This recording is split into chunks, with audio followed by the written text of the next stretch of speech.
वो ये है कि जो जो बड़े बड़े देश हैं जो पाकिस्तान के साथ व्यापार करते हैं, उनको कहना चाहिए कि आप हमारी मार्केट में नहीं आओगे, हम आपको इजाज़त नहीं देंगे जब तक आप इस व्यापार को बंद नहीं करोगे।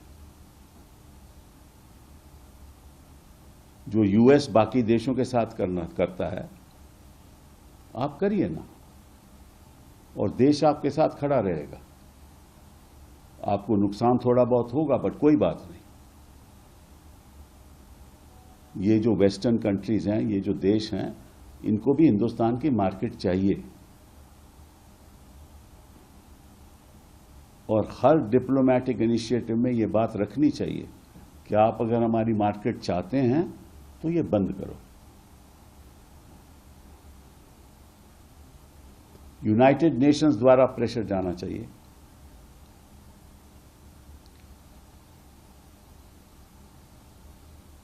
और सिक्योरिटी काउंसिल में रेजोल्यूशन पेश करना चाहिए, और फिर देखते हैं कि चाइना उसका विरोध करता है या हमारे साथ आता है। ये डिप्लोमेटिक इनिशिएटिव आपको लेना पड़ेगा। और देखिए, देश हमारी तरफ देख रहा है, क्योंकि उनको मालूम है कि जो आज के दिन स्थिति चीन के प्रति है, तो निश्चित रूप से उनको हिंदुस्तान चाहिए। बिना हिंदुस्तान की मार्केट से वो अपनी जीडीपी भी नहीं बढ़ा सकते। संदर्भ में मैं 2-3 सुझाव देना चाहता हूं प्रधानमंत्री जी से। पहली बात कि आप एक स्पेशल सेशन ऑफ पार्लियामेंट बुलवाइए, स्पेशल सत्र पार्लियामेंट का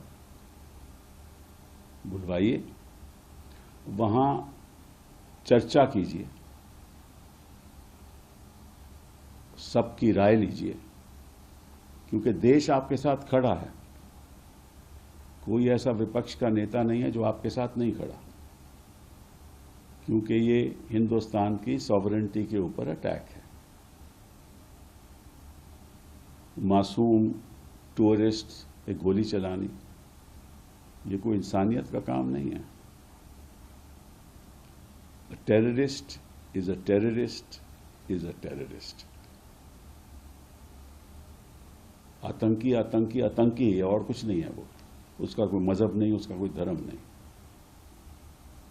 और आतंकवाद से वो अपने जो इश्यूज हैं पाकिस्तान, वो दुनिया के सामने लाना चाहता है, और उसी संदर्भ में वो सोचता है कि भैया हमारी जो मिलिट्री सिस्टम है पाकिस्तान का, वो बरकरार रहेगा। ये तो हुई टेरर अटैक्स की बात। और मैं क्यों कहता हूं कि सत्र बुलाना चाहिए। पहली बात तो एक रेजोल्यूशन पास होना चाहिए, यूनानिमस रेजोल्यूशन, जिसमें जो देश की भावना है वो स्पष्ट तरीके से अंतर्राष्ट्रीय देशों तक पहुंचनी चाहिए कि हम सरकार के साथ खड़े हैं, देश इकट्ठा है, इस पे कोई मतभेद नहीं है, और हम इसको टॉलरेट नहीं करेंगे। पहली बात यह, अगर हम रेजोल्यूशन पास करते हैं कि as a country we will not tolerate it,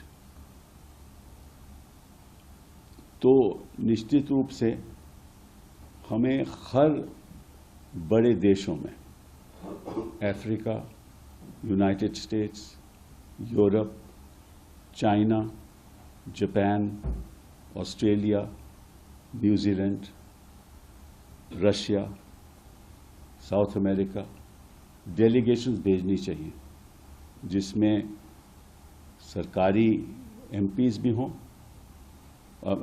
Bhajpa के एमपीज भी हों, और विपक्ष के एमपीज भी हों, और कौन किस जगह जाएगा ये तय कर देना चाहिए, ताकि सब अंतर्राष्ट्रीय स्तर पर सब देशों को बताएं कि ये स्थिति है। पहली बात ये, जब तक आप ये डिप्लोमेटिक इनिशिएटिव नहीं लोगे, तब तक आप अंतर्राष्ट्रीय स्तर पर वो प्रेशर जो डालना चाहिए, आप जो करोगे सो करोगे, वो तो अलग बात है, बट अंतर्राष्ट्रीय स्तर पर जो प्रेशर डालना चाहिए वो नहीं डाल रहा पर। पहली बात ये। दूसरी बात, पहला तो रेजोल्यूशन, दूसरा डेलीगेशन।